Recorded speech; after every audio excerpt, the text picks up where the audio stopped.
आकाशवाणी रांची से प्रस्तुत है प्रादेशिक समाचार।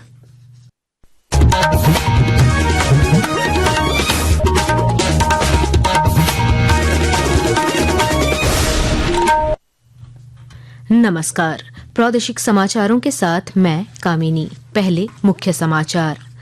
17वें रोजगार मेले के तहत देश भर के 40 स्थानों पर कल होगा रोजगार मेले का आयोजन। रांची में आयोजित मेले में केंद्रीय रक्षा राज्य मंत्री संजय सेठ होंगे शामिल। छठ महापर्व के मद्देनजर रांची रेल मंडल ने 20 स्पेशल ट्रेनें चलाकर यात्रियों की सुविधा की सुनिश्चित। स्टेशनों पर सुरक्षा और भीड़ नियंत्रण के किए गए विशेष प्रबंध। राज्य भर में छठ महापर्व को लेकर तैयारियां जारी। रांची नगर निगम ने समीक्षा बैठक की आयोजित। खूंटी में नगर पंचायत के कर्मचारी तालाबों की सफाई में जुटे। राज्यपाल, मुख्यमंत्री और नेता प्रतिपक्ष ने प्रदेशवासियों को भाई दूज और चित्रगुप्त पूजा की दी शुभकामनाएं। राज्यवासियों के सुख, शांति और समृद्धि की कामना की। और भारत को अंतर्राष्ट्रीय डोपिंग रोधी सम्मेलन COP10 ब्यूरो का पुनः चुना गया उपाध्यक्ष। खेल मंत्रालय ने कहा, यह खेलों में स्वच्छता और पारदर्शिता के प्रति भारत की प्रतिबद्धता का है प्रतीक। और अब समाचार विस्तार से। प्रधानमंत्री नरेंद्र मोदी 17वें रोजगार मेले के तहत कल देश भर में 40 स्थानों पर 51,000 से ज्यादा उम्मीदवारों को नियुक्ति पत्र वितरित करेंगे। राजधानी रांची में इस कार्यक्रम का आयोजन जैप 1 डोरंडा स्थित शौर्य सभागार में सुबह 10 बजे से होगा। इस अवसर पर मुख्य अतिथि के रूप में केंद्रीय रक्षा राज्य मंत्री सह रांची के सांसद संजय सेठ शामिल होंगे। केंद्रीय रेल मंत्री अश्विनी वैष्णव ने यात्रियों की सुविधा सुनिश्चित करने के लिए आज नई दिल्ली में रेल भवन के वॉर रूम से त्योहारों के दौरान चलने वाली विशेष रेलगाड़ियों की स्थिति की समीक्षा की। उन्होंने अधिकारियों से बातचीत की और छठ पूजा से पहले की तैयारियों का जायजा लिया। इस वर्ष छठ पूजा और दिवाली के त्योहारों के दौरान यात्रियों की बढ़ती संख्या को देखते हुए रेलवे अनेक विशेष रेलगाड़ियां चला रहा है। 1 अक्टूबर से 30 नवंबर तक 61 दिन में देश भर में 12,000 से ज्यादा विशेष रेलगाड़ियां चलाई जा रही हैं। छठ महापर्व को देखते हुए रांची रेल मंडल ने यात्रियों की सुविधा के लिए विशेष तैयारियां की हैं। वरीय मंडल वाणिज्यिक प्रबंधक सूची सिंह ने बताया कि बढ़ती भीड़ को ध्यान में रखते हुए 20 स्पेशल ट्रेनें चलाई जा रही हैं और स्टेशनों पर सुरक्षा और भीड़ नियंत्रण के विशेष प्रबंध किए गए हैं। साथ ही रांची स्टेशन पर यात्रियों के ठहराव के लिए विशेष व्यवस्था और CCTV से निगरानी की व्यवस्था की गई है। रांची में काफी बड़ा एक होल्डिंग एरिया बनाया गया है जहाँ पे करीब 100 लोग के बैठने की व्यवस्था है। इस होल्डिंग एरिया में बाकी सारी सुविधाएं भी उपलब्ध हैं। वॉर रूम्स का स्पेशल क्रिएशन किया गया है जिसमें भी ऑफिसर्स की ड्यूटी लगाई जा रही है। CCTV के माध्यम से station level and divisional level, divisional headquarter में भी हमने वॉर रूम क्रिएट किया है जहाँ पे मैनिंग होती है। इस मौके पर यात्रियों ने रेलवे के इंतजामों की सराहना की और साथ ही कुछ सुझाव भी दिए। हम लोग छठ मनाने भागलपुर जा रहे हैं और अभी जो प्लेटफॉर्म की जो सुविधा है बहुत ही अच्छी दिख रही है, नीट एंड क्लीन है। रेलवे दे रही है और एक्स्ट्रा ट्रेन हम लोग चाहते हैं कि सुविधा मिले अच्छा। और व्यवस्था तो ठीक है, मतलब भीड़ को देखते हुए ट्रेन को और थोड़ा बढ़ाना चाहिए सरकार को। आगामी छठ महापर्व के मद्देनजर रांची नगर निगम के प्रशासक सुशांत गौरव की अध्यक्षता में एनफोर्समेंट टीम के साथ समीक्षा बैठक आयोजित की गई। उन्होंने शहर में अतिक्रमण हटाने, निर्माण एवं खनन अपशिष्ट फैलाने वालों पर कार्रवाई और जल निकायों की स्वच्छता बनाए रखने के निर्देश दिए। साथ ही तालाबों के आसपास रात्रि गश्त और असामाजिक तत्वों पर निगरानी रखने का भी आदेश दिया। गोड्डा जिले में लोक आस्था का महापर्व छठ को लेकर जिला प्रशासन ने विभिन्न छठ घाटों के निरीक्षण और साफ सफाई का कार्य शुरू कर दिया है। और जानकारी के साथ हमारे संवाददाता। लोक आस्था का महापर्व छठ की तैयारी को लेकर जिला प्रशासन पूरी सख्ती के साथ विभिन्न छठ घाटों के निरीक्षण एवं साफ सफाई का कार्य आरंभ करा दिया है। गोड्डा उपायुक्त अंजलि यादव के निर्देश पर DDC दीपक कुमार, SDO बैजनाथ राव एवं नगर प्रशासक द्वारा विभिन्न छठ घाटों का निरीक्षण किया जा रहा है। इन छठ घाटों में साफ सफाई के साथ साथ बिजली की व्यवस्था एवं पानी के शुद्धिकरण को लेकर चूना आदि के छिड़काव का भी निर्देश दिया गया है। आकाशवाणी समाचार के लिए गोड्डा से नीरव किशोर। इधर खूंटी में भी छठ पर्व की तैयारियां जोरों पर है। नगर पंचायत के सफाई कर्मी तालाबों की साफ सफाई में जुटे हुए हैं। नगर पंचायत की सुपरवाइजर जुबेदा खातून ने बताया कि श्रद्धालुओं की सुविधा के लिए स्वच्छता कार्य लगातार जारी है। आकाशवाणी के ताजा तरीन समाचारों के लिए आप हमारी वेबसाइट newsonair.gov.in पर लॉग ऑन कर सकते हैं। ताजा समाचार X handle @AIR news alerts और Facebook page All India Radio news पर भी उपलब्ध है। आप प्रादेशिक समाचार एकांश के एक्स हैंडल @AIR News_Ranchi और Facebook page Akashvani news Ranchi, Instagram page तथा YouTube channel AIR news Ranchi पर भी हमारे बुलेटिन सुन सकते हैं। प्रादेशिक समाचार आप आकाशवाणी रांची से सुन रहे हैं।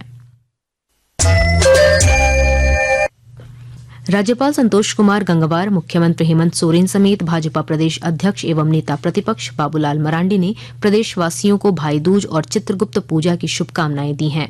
राज्यपाल ने सोशल मीडिया के माध्यम से भगवान चित्रगुप्त की कृपा से जीवन में सद्बुद्धि, न्यायप्रियता, सुख, शांति और समृद्धि की कामना की। साथ ही बाबूलाल मरांडी ने भाई बहन के अटूट प्रेम और समर्पण के प्रतीक भाई दूज की भी हार्दिक शुभकामनाएं दी। इधर सिमडेगा में चित्रगुप्त महापरिवार के सदस्यों ने विधि विधान से भगवान चित्रगुप्त की पूजा अर्चना की। शहर के प्रिंस चौक में श्रद्धालुओं ने भगवान चित्रगुप्त की कथा सुनी और सुख, शांति और समृद्धि की कामना की।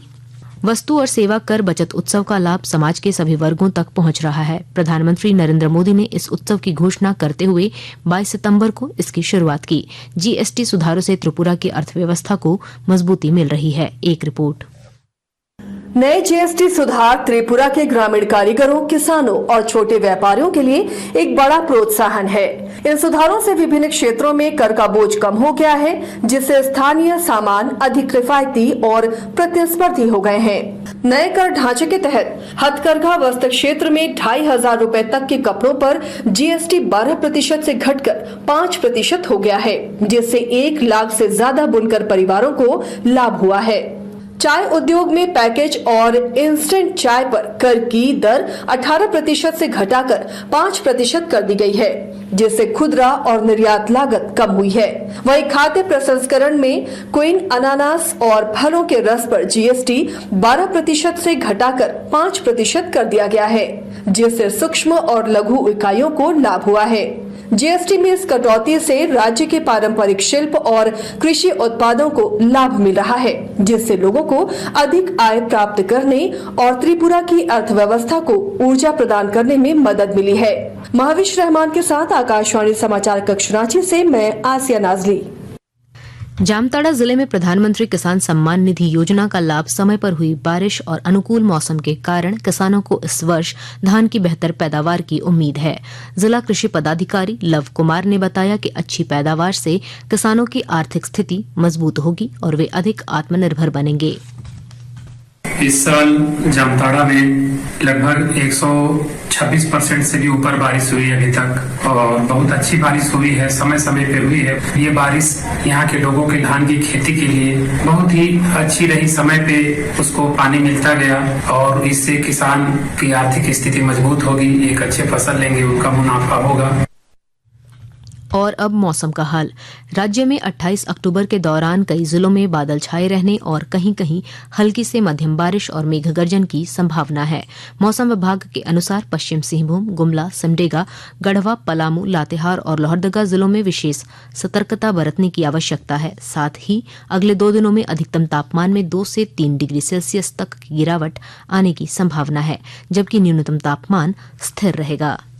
भारत को खेलों में डोपिंग के खिलाफ अंतर्राष्ट्रीय सम्मेलन के लिए पार्टियों के सम्मेलन COP10 ब्यूरो का उपाध्यक्ष फिर से चुना गया है। यह निर्णय पेरिस में आयोजित COP10 के 10वें सत्र के दौरान लिया गया। युवा कार्यक्रम और खेल मंत्रालय ने एक बयान में कहा कि सम्मेलन के दौरान भारत ने डोपिंग रोधी सम्मेलन को प्रदर्शित करने के लिए इंटरैक्टिव वोट की सुविधा प्रदान की है। अंत में मुख्य समाचार एक बार फिर। 17वें रोजगार मेले के तहत देश भर के 40 स्थानों पर कल होगा रोजगार मेले का आयोजन। रांची में आयोजित मेले में केंद्रीय रक्षा राज्य मंत्री संजय सेठ होंगे शामिल। छठ महापर्व के मद्देनजर रांची रेल मंडल ने 20 स्पेशल ट्रेनें चलाकर यात्रियों की सुविधा की सुनिश्चित। स्टेशनों पर सुरक्षा और भीड़ नियंत्रण के किए गए विशेष प्रबंध। राज्य भर में छठ महापर्व को लेकर तैयारियां जारी। रांची नगर निगम ने समीक्षा बैठक की आयोजित। खूंटी में नगर पंचायत के कर्मचारी तालाबों की सफाई में जुटे। राज्यपाल, मुख्यमंत्री और नेता प्रतिपक्ष ने प्रदेशवासियों को भाई दूज और चित्रगुप्त पूजा की दी शुभकामनाएं। राज्यवासियों के सुख, शांति और समृद्धि की कामना की। और भारत को अंतर्राष्ट्रीय डोपिंग रोधी सम्मेलन COP10 ब्यूरो का पुनः चुना गया उपाध्यक्ष। खेल मंत्रालय ने कहा, यह खेलों में स्वच्छता और पारदर्शिता के प्रति भारत की प्रतिबद्धता का है प्रतीक। इसके साथ ही आकाशवाणी रांची से प्रादेशिक समाचार का ये बुलेटिन समाप्त हुआ। अगला प्रादेशिक समाचार बुलेटिन कल सुबह 8:30 बजे प्रसारित किया जाएगा। नमस्कार।